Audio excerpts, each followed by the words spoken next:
Selamat siang. Ya. Bulan ini kita mau belajar mengenai pahlawan ya. Kita mau belajar mengenai hal-hal yang sifatnya itu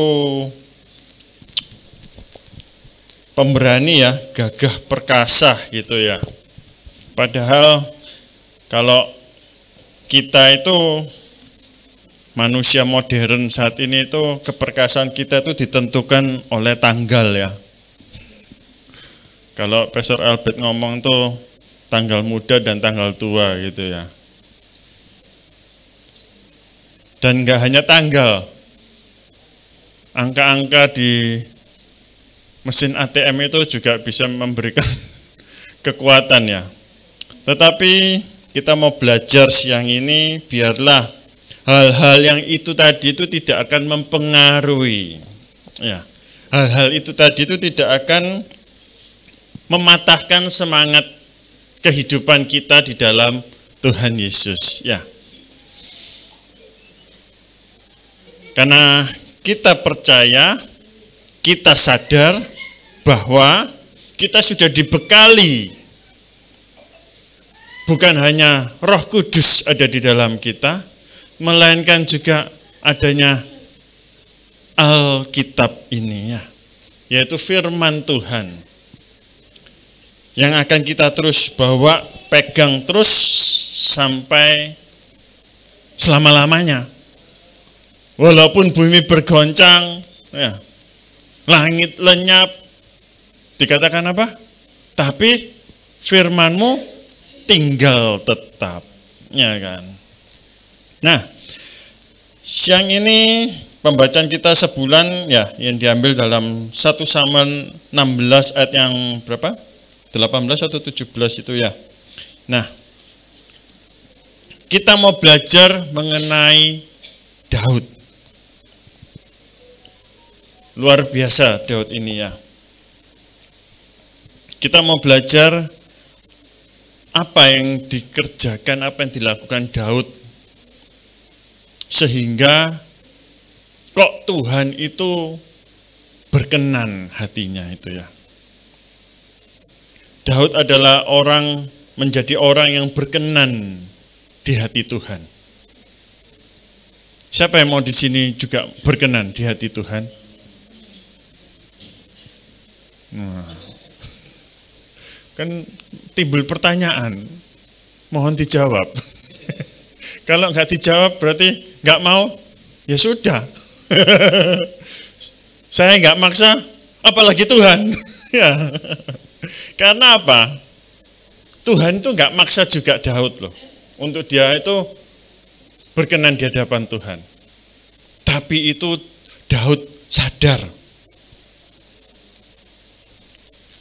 Nggak banyak yang dicatat dan nggak ada informasi yang jelas di dalam kitab ini, baik di Samuel, Raja-Raja, Tawari ya. Nggak ada yang menjelaskan apa yang dikerjakan Daud semasa dia kecil.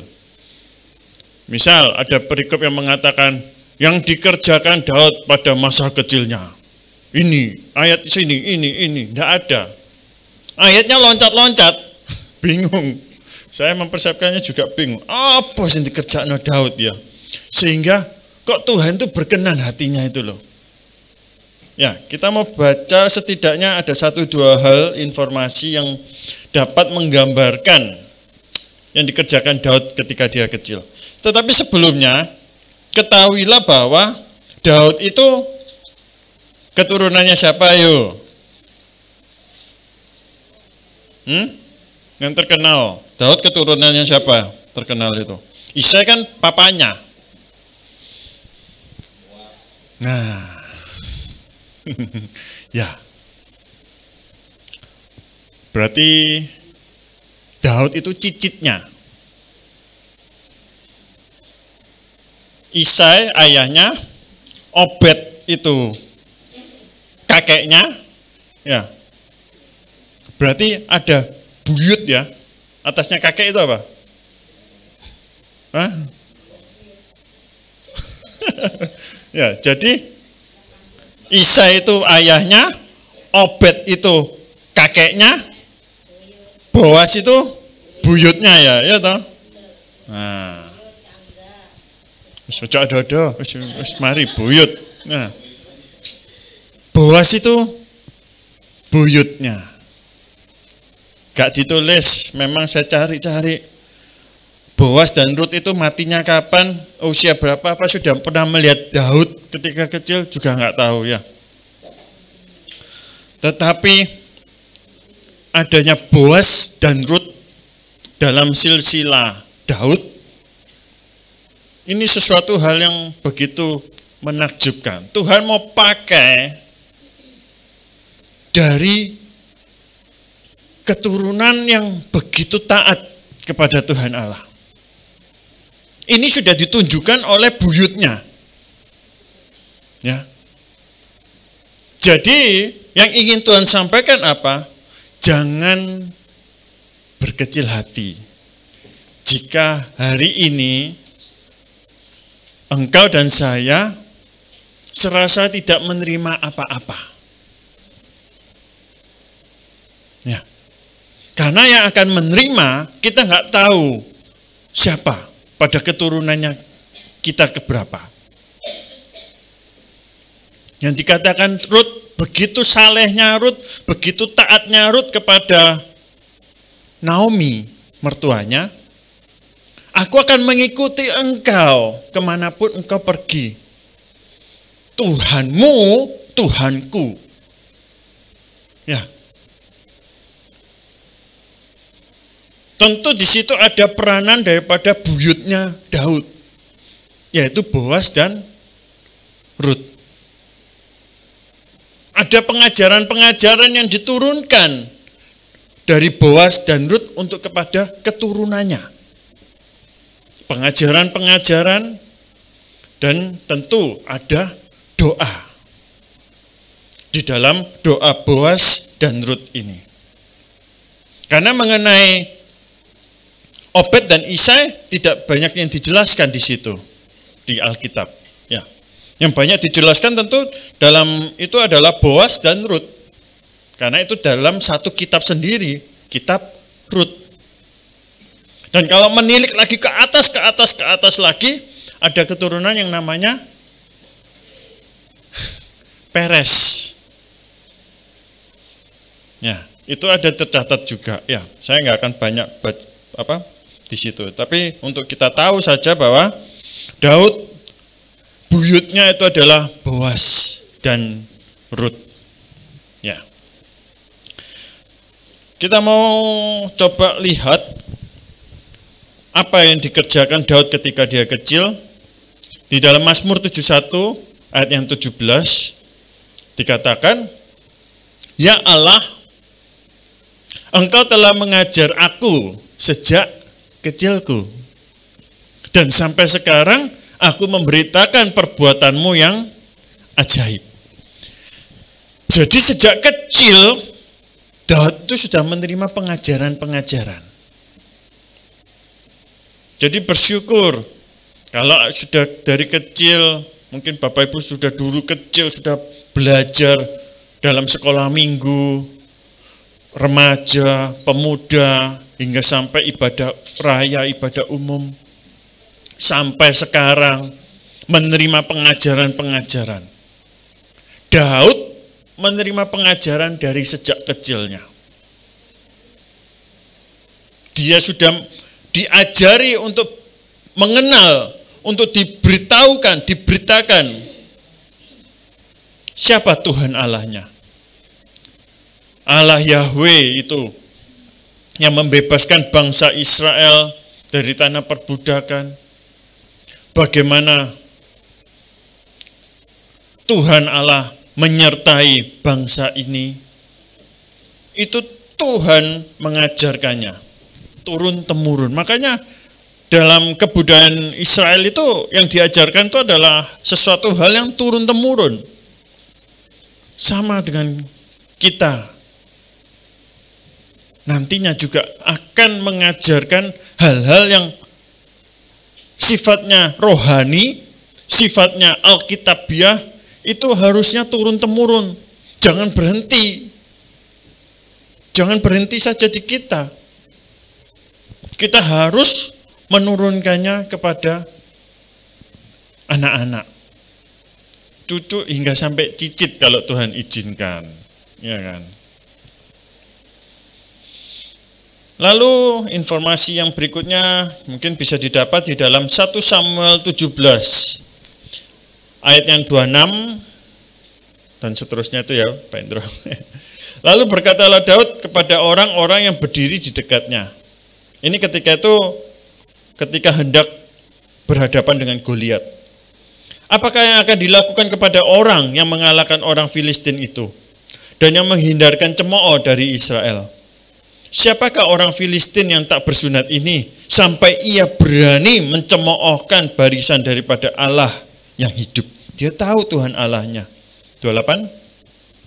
Ketika Eliab, kakaknya yang tertua, mendengar perkataan Daud kepada orang-orang itu, bangkitlah amarah Eliab kepada Daud sambil berkata, mengapa engkau datang dan pada siapakah kau tinggalkan kambing domba yang 2-3 ekor itu di padang gurun?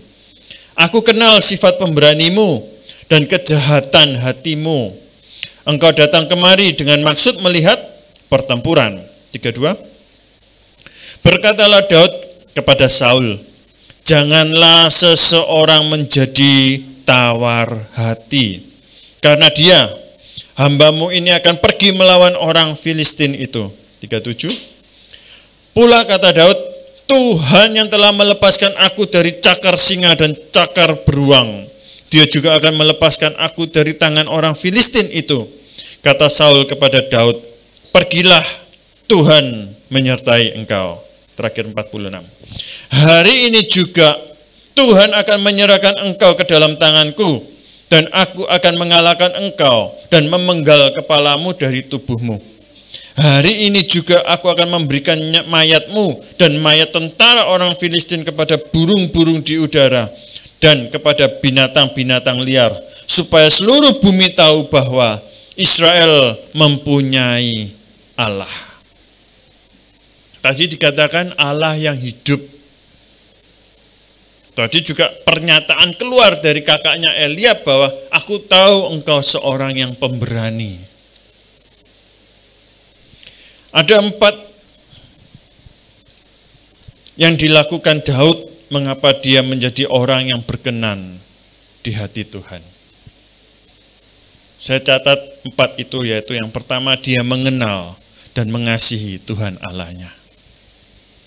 Apakah kita mengenal dan mengasihi Tuhan Allah kita di dalam Tuhan Yesus? Dan yang kedua, Daud adalah seorang yang pemberani. Mungkin saat ini kita gak berani. Bukan berarti berani untuk dalam menentang hukum, berani dalam menentang apapun, tetapi berani dalam hal yang benar.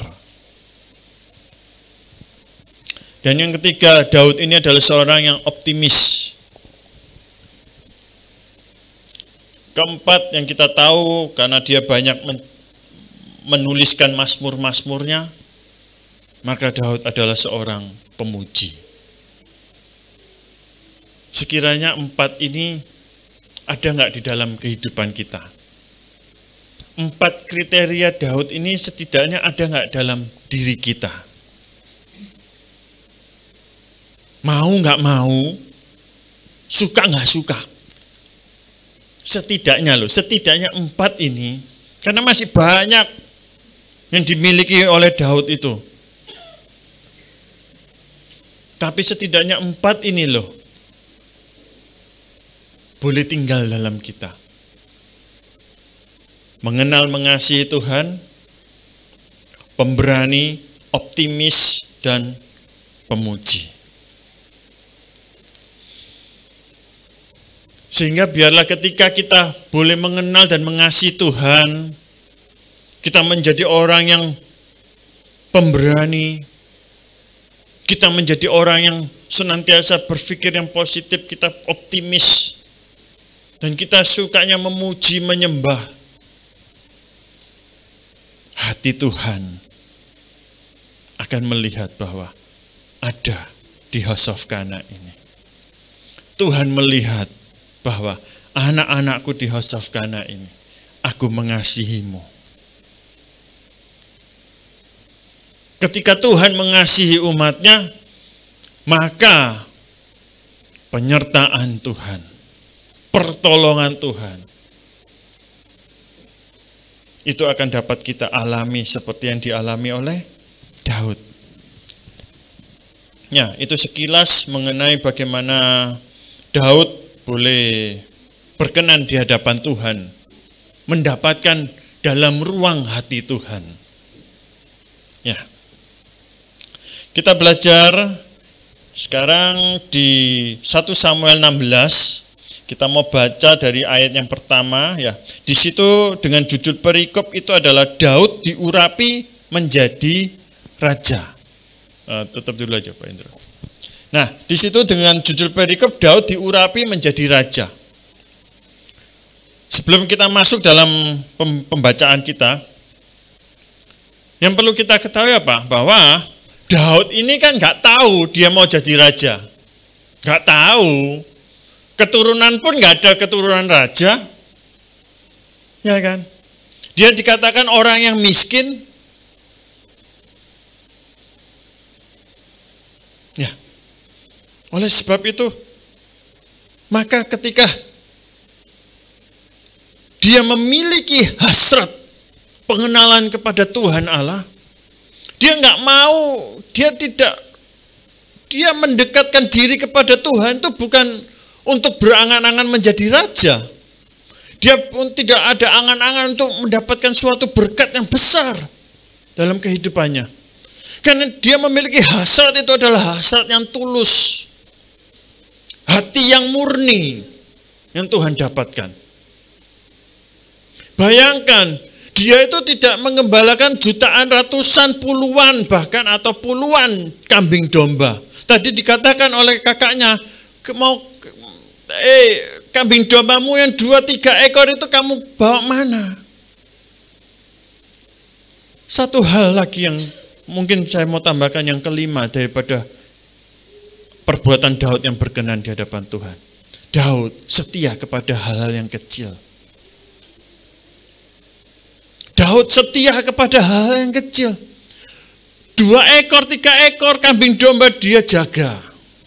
Sampai apa? Dikatakan juga ada di 1 Samuel 16 bawahnya itu juga ada. Ketika binatang buas datang, aku menghajarnya. Harimau, beruang. Sampai tadi malam itu aku mimpi ketemu harimau. Mungkin karena pembacaan ini. Saya mimpi harimau itu menerkam turun ke kota. Banyak harimau turun ke kota. Kakek turu ya. Harimau itu menerkam banyak orang. Sampai kelihatan dia mencabik-cabik orang itu. Waduh, saya itu di dalam mobil. Tak tabrak, pengen melarikan diri. Wah. Bayangkan, tapi Daud apa? Daud menjaga kawanan ratusan dombanya itu ya. Enggak. Dia menjaga 2 ekor, 3 ekor aja. Itu harta miliknya Daud. Gak banyak ya. Tapi dia mau jaga. Dia mau rawat yang menjadi bagian dia. Biarlah juga kita mau menjaga apa yang sudah Tuhan titipkan. Apa yang menjadi bagian daripada kita yang sudah Tuhan berikan. Kita mau pelihara. Bukan kita mau gemi ya. Gemi sampai, iku barang gak digawa sampai mati lah. Pokoknya sampai loh, bedakan itu juga ya. Orang yang tahu gemi gak? Tahu gemi? Duduk hemat. Gemi kok sampai sampai nah gitu ya wis ya. Jadi bukan berarti ketika kita gemi gitu, waduh, Enggak gitunya, tapi kita mau bertanggung jawab gitu loh. Dengan apa yang sudah Tuhan titipkan, Tuhan berikan itu. Nah, jadi itu Daud begitu dia nggak tahu dia mau jadi raja, tapi dia tulus ikhlas, dia memuji menyembah Tuhan Allah. Dia mau setia kepada Tuhan Allahnya. Ketahui bahwa tidak ada perkara yang mustahil bagi Tuhan. Tuhan Allah sanggup mengubahkan sesuatu yang nol menjadi berkali-kali lipat. Walaupun secara hitung-hitungan matematika 0 dikali 1000 jatuhnya 0. Ya. 0 dikalikan 1 miliar ketemunya 0. Tapi di dalam Tuhan mampu berkali-kalikan lipat 0 itu menjadi berkali-kali lipat. Amin. Apalagi kalau sampai minus. Minus itu kayak apa gambarnya? Seret gini ya. Minus ditambah ketika kita mengharapkan kepada Tuhan menjadi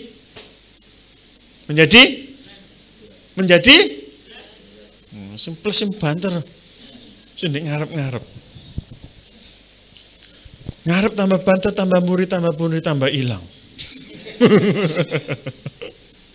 Ya.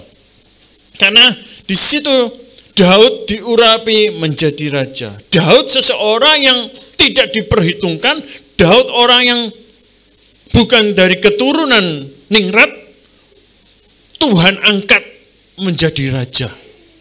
Tidak ada perkara yang mustahil, Tuhan mampu, Tuhan sanggup menjadikan 0 menjadi hero. Maka biarlah siang ini saya bawakan tema yaitu dari zero to hero. Nah,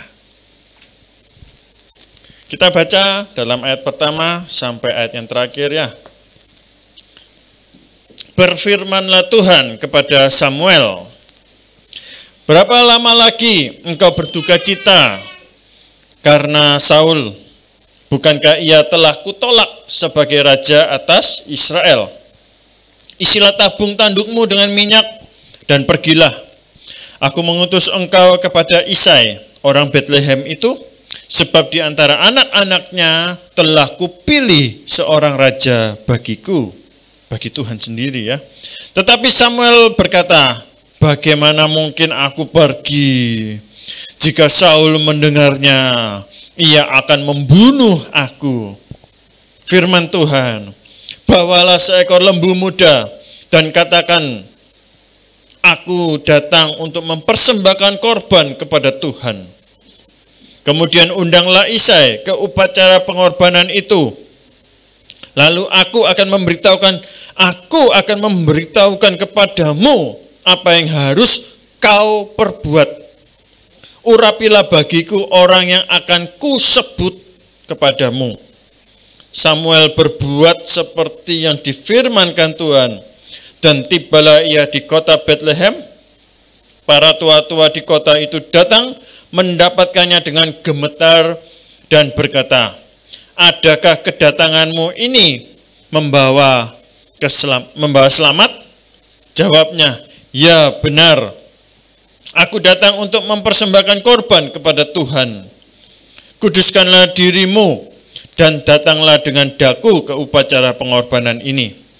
Kemudian ia menguduskan Isai dan anak-anaknya yang laki-laki dan mengundang mereka ke upacara pengorbanan itu. Ketika mereka itu masuk dan Samuel melihat Eliab, lalu pikir Samuel, sungguh di hadapan Tuhan sekarang berdiri yang diurapinya. Tetapi berfirmanlah Tuhan kepada Samuel, janganlah pandang parasnya atau perawakannya yang tinggi, sebab aku telah menolaknya. Bukan yang dilihat manusia, yang dilihat Allah. Manusia melihat apa yang di depan mata, tetapi Tuhan melihat hati. Lalu Isai memanggil Abinadab dan menyuruhnya lewat di depan Samuel, tetapi Samuel berkata, orang ini pun tidak dipilih Tuhan. Kemudian Isai menyuruh Syama lewat, tetapi Samuel berkata, orang ini pun tidak dipilih Tuhan. Demikianlah Isai menyuruh ketujuh anaknya lewat di depan Samuel. Tetapi Samuel berkata kepada Isai, semuanya ini tidak dipilih Tuhan. Lalu Samuel berkata kepada Isai, inikah anakmu semuanya? Jawabnya, masih tinggal yang bungsu, tetapi sedang mengembalakan kambing domba. Kata Samuel kepada Isai, suruhlah memanggil dia, sebab kita tidak akan duduk makan sebelum ia datang kemari. Kemudian disuruhlah menjemput dia. Ia kemerah-merahan, matanya indah dan parasnya elok. Lalu Tuhan berfirman, bangkitlah, urapilah dia, sebab inilah dia. Samuel mengambil tabung tanduk yang berisi minyak itu dan mengurapi Daud di tengah-tengah saudara-saudaranya. Sejak hari itu dan seterusnya berkuasalah roh Tuhan atas Daud. Lalu berangkatlah Samuel menuju Rama. Demikianlah pembacaan kita mengenai kisah bagaimana Daud diurapi menjadi raja. Ayat yang pertama dikatakan, berapa lama lagi engkau berduka cita karena Saul? Samuel begitu meratapi. Samuel begitu sedih. Kenapa Saul yang begitu kelihatannya gagahnya, begitu tambunnya ya, ditolak sama Tuhan. Dia bersedih, waduh, nanti jangan-jangan gak ada yang bisa menggantikannya. Samuel bersedih.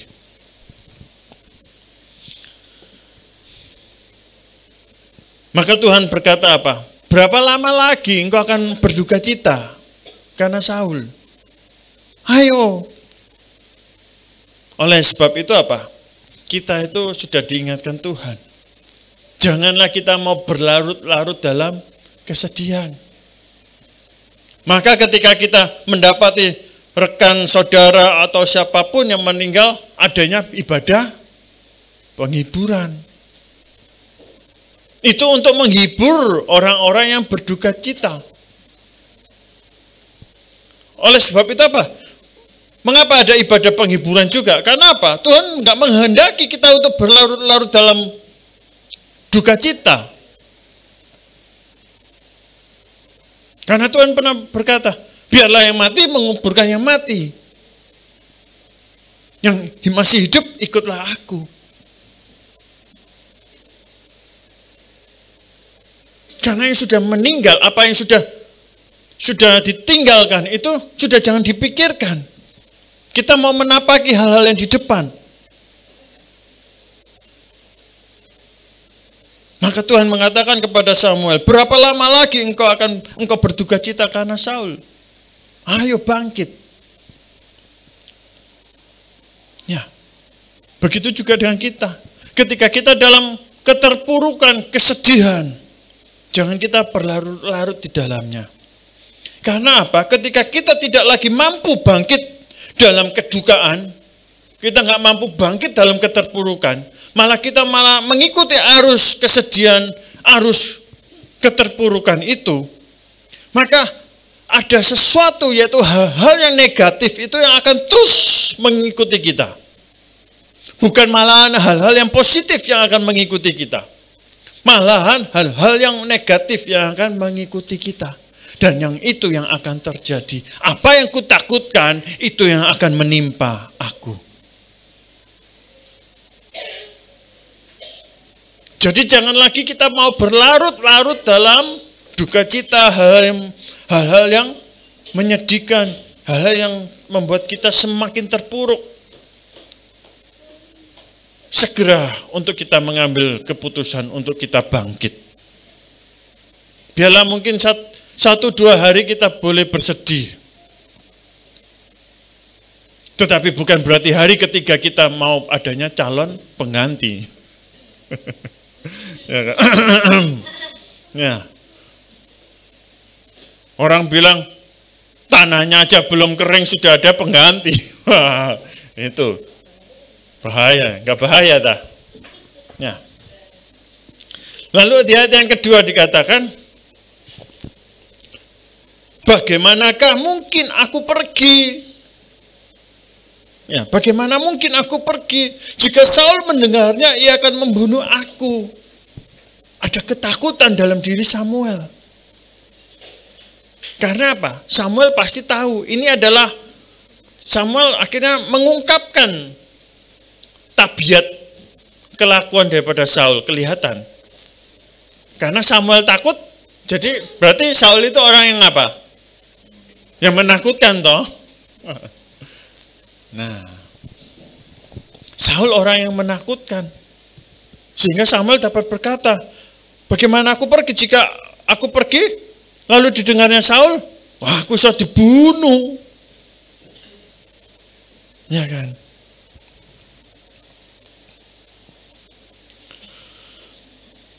Maka ketika kita juga bersedih, kita berduka cita, kita itu pasti punya banyak pikiran ya.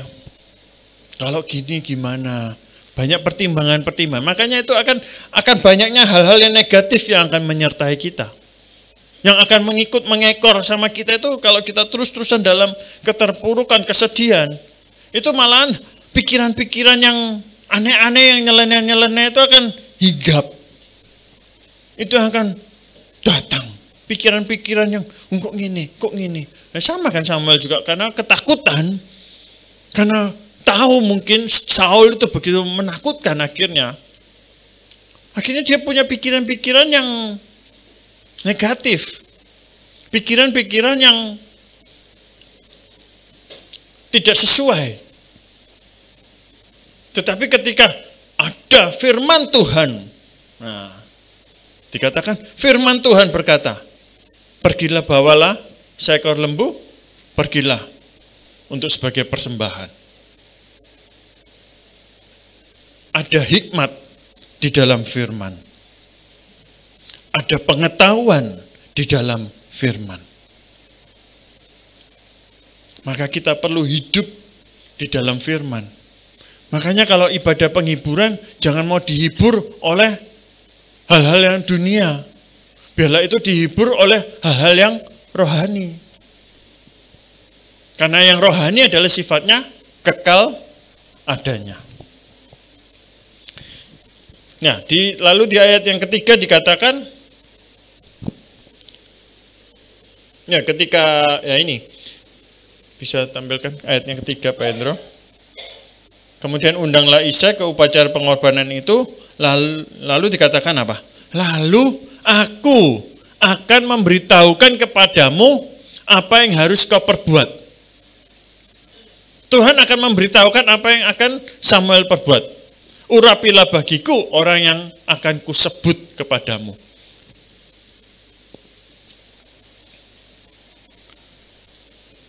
Tuhan itu akan memberitahukan apa yang harus Samuel perbuat. Tetapi ketika Samuel ketemu sama Eliab, Tuhan ngomong enggak sama sama Samuel? Enggak.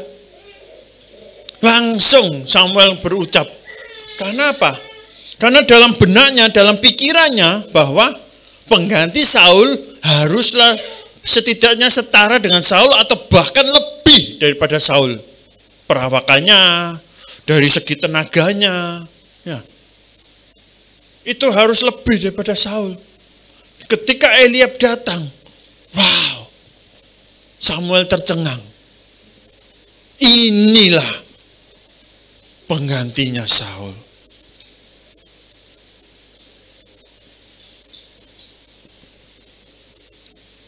Berapa kali juga kita juga sering tidak pernah mau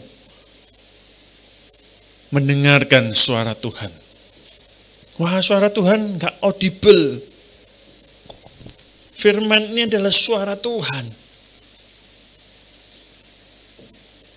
Firman ini adalah suara Tuhan. Karena Alkitab ini adalah firman Tuhan yang hidup. Bukan hanya sekedar tulisan. Tetapi di dalamnya ini adanya suara Tuhan.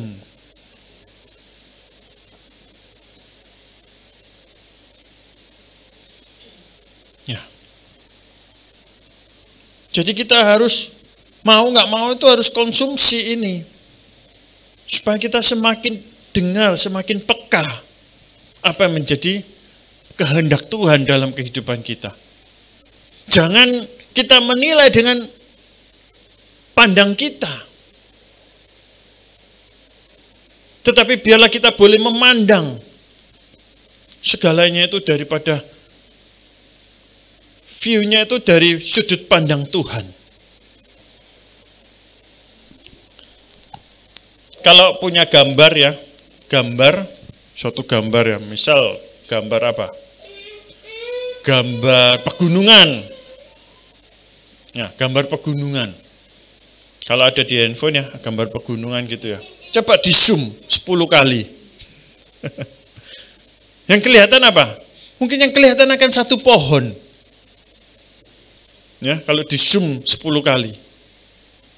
Mungkin kalau di zoom 5 kali kelihatan dia 3-4 pohon. Gak kelihatan pegunungannya. Ya, gak kelihatan bagusnya ya. Tapi kalau kita tarik sampai sudut pandangnya dari Tuhan, kita melebarkan cara pandang kita. Kita melebarkan cara pandang kita. Kalau mungkin, nah ini aja. Bapak Ibu pandang ini aja. Kelihatannya apa? Walah, apa gitu pentol-pentol gini. Ya. Tetapi begitu Bapak Ibu lihat view-nya. Wow, bagus kan? Ada yang pentol, anak yang pendal-pendul. Nah. Ya kan? Jangan melihat dari sisi ini. Lihatlah seluruhnya. Maka akan melihat segala kebaikan Tuhan. Apa yang dilihat Samuel hanya melihat apa yang kelihatan. Tetapi yang dilihat Tuhan, Tuhan melihat hati.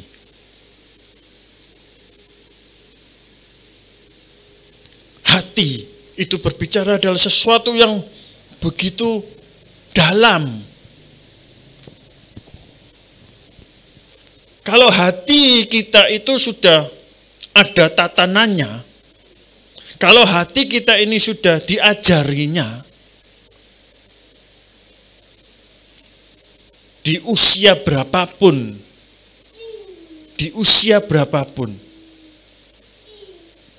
kehidupan kita itu akan sama. Dan kehidupan kita itu akan seturut selaras dengan kehendak Tuhan.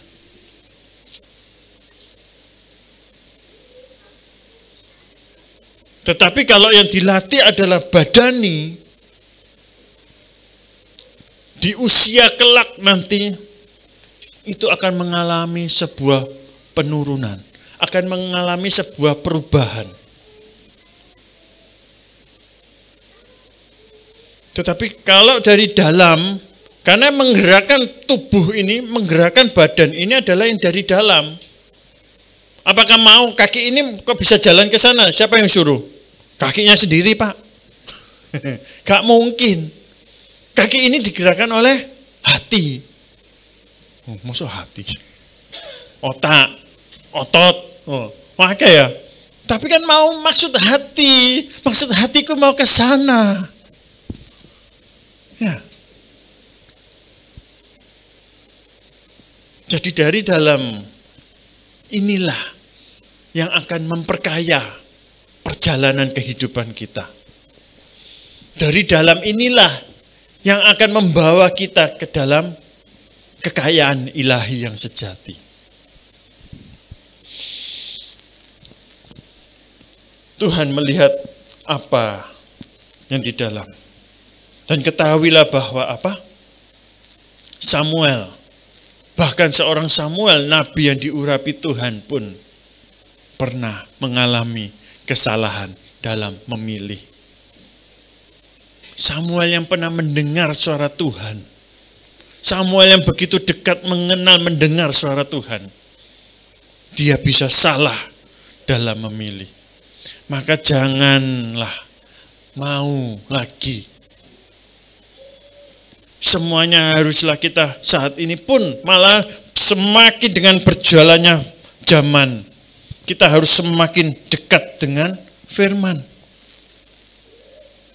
Hamba Tuhan pun akan sering juga ada salah. Dalam menilai, dalam apapun. Tetapi ketika kita mau kembali kepada firman, tidak ada yang salah di dalam firman. Tuhan sanggup menjadikan posisi terendah kita menjadi posisi yang tertinggi. Amin.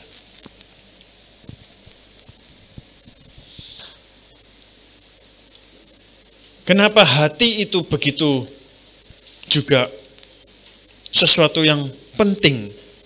Karena di dalam 1 Timotius 1 ayat 19 dikatakan bahwa 1 Timotius 1 ayat 19 bahwa beberapa orang telah menolak hati nuraninya. Hati nuraninya yang murni. Karena itu kandaslah iman mereka. Ya ini. Hati itu akan menentukan juga iman.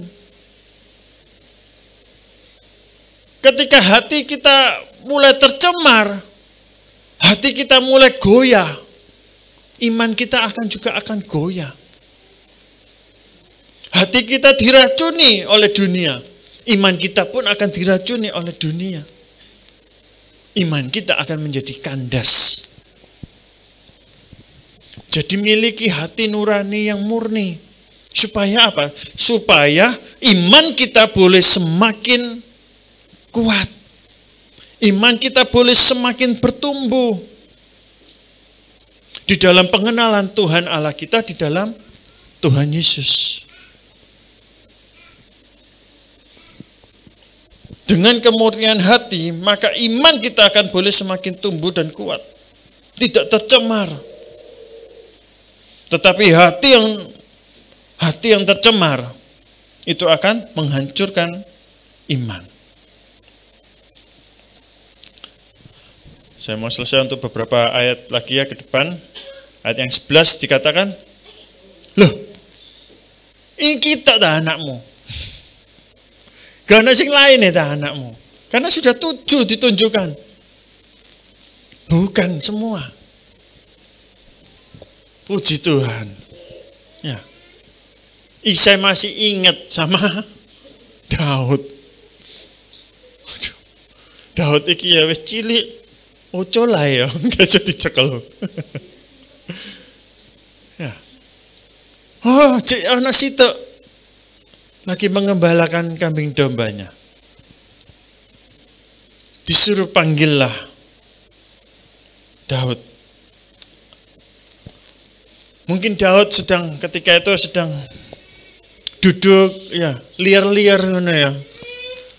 Ora liar-liar. Liar-liar metu iler ya. Ya. Daud mungkin lagi berkata, dia lagi menyanyi. Tak pernah tinggalkan perbuatan tanganmu, Yesus, Kaulah penciptaku. Sehelai rambutku jatuh, Engkau pun tahu, Yesus, Kau pedulikanku. Yesus, Kau perhatikanku. takkan pernah terlambat pertolonganmu. Takkan pernah terlelap kau menjagaku. Kaulah segalanya yang ku perlu di setiap jalanku, sebab Engkau Allah yang tahu yang terbaik di dalam hidupku. Daud dalam keterpurukan. Nyanyi lagi kita.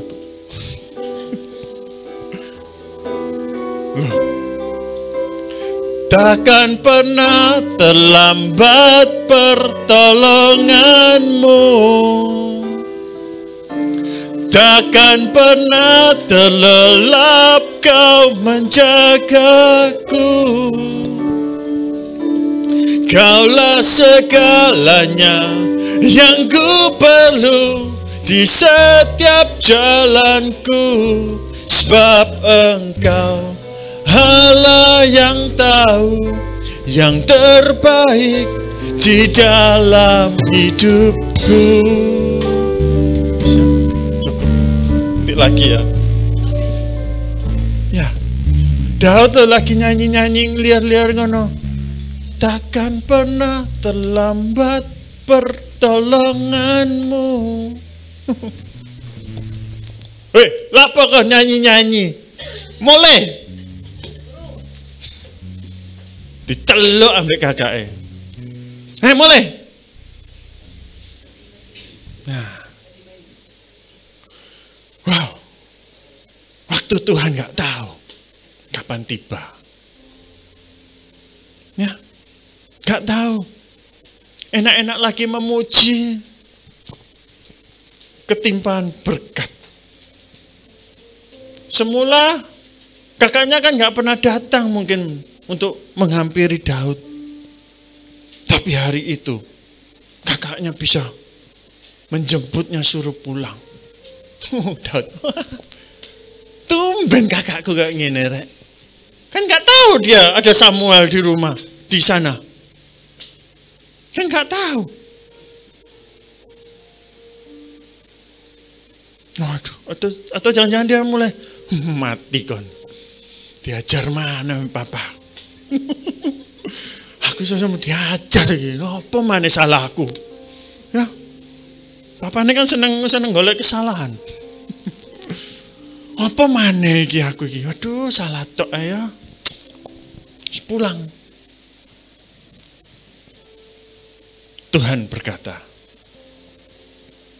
Apa di ayat yang ke-12?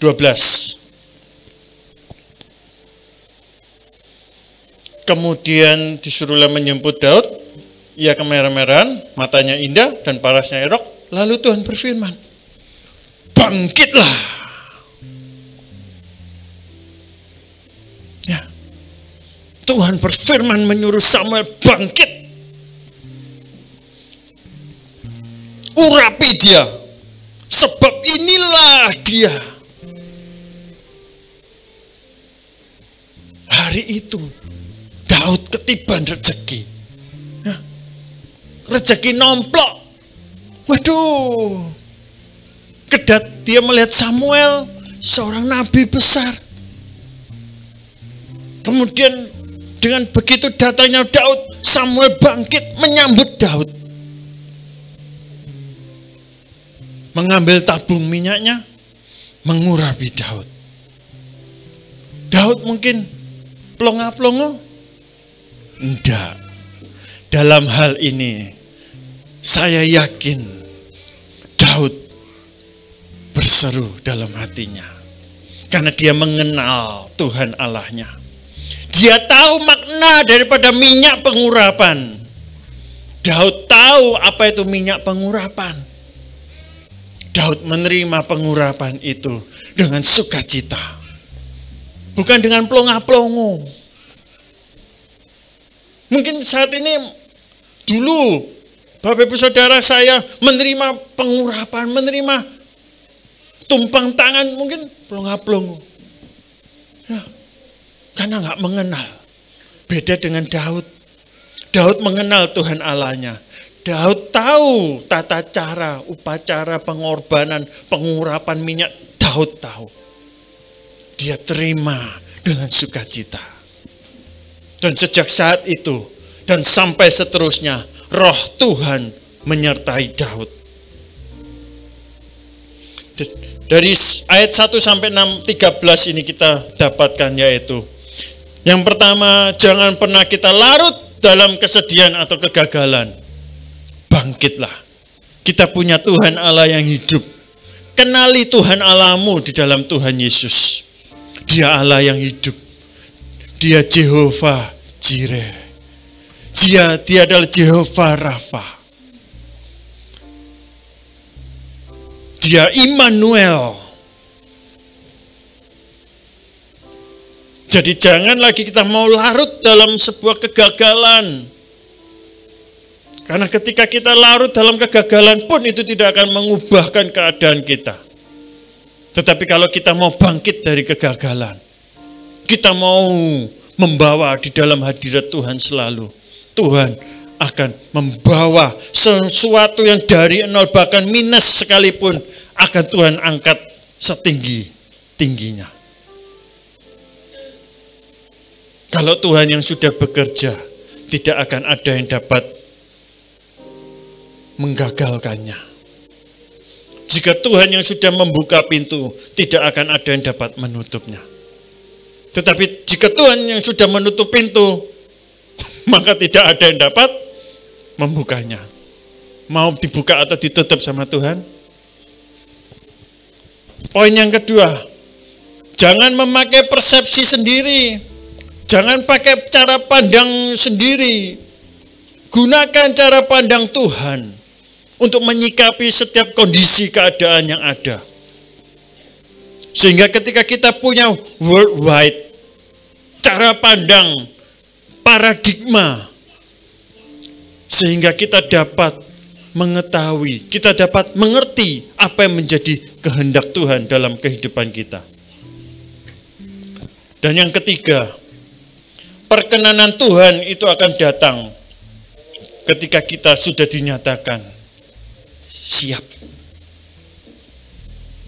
Perkenanan Tuhan itu akan datang ketika kita sudah siap. Oleh sebab itu, waktu Tuhan bukan waktu kita. Waktu Tuhan pasti waktu yang terbaik. Di saat itulah, ketika waktu Tuhan itu tiba, waktu Tuhan itu datang, di saat itulah kita dinyatakan sudah siap oleh Tuhan untuk menerima pengangkatan yang sudah Tuhan sediakan. Daud menerima pengangkatan menjadi gembala kawanan domba, menjadi seorang raja di Israel. Dia menjadi raja Israel, sebuah bangsa pilihan. Tidak hanya itu, nanti mungkin banyak hal-hal yang dilakukan Daud. Proses dalam pengurapan tetap berjalan. Oh ya, Daud menerima pengurapan itu mungkin sekitar usia, tidak dijelaskan juga, usia sekitar 12-15 tahun. Tetapi Daud menjadi raja, usia Daud adalah usia ke-30. Di situ ada jeda waktu, ada selang waktu sekitar 15-18 tahun. Daud menantikan menjadi seorang raja. Ada proses yang dikerjakan Daud. Dari pengejaran Saul, pengejaran sampai dia sampai ke gua-gua. Itu proses yang dialami Daud. Ada proses sekitar 18 tahun yang dialami Daud. Proses kita sudah berapa tahun? Kalau yang masih sehari, ya jangan bersedih-sedih banget ya. Yang sudah merasa setahun, 2 tahun, ya sudah mulai ya. Nyut gitu ya. Yang sudah 5 tahun, 10 tahun, tetap semangat.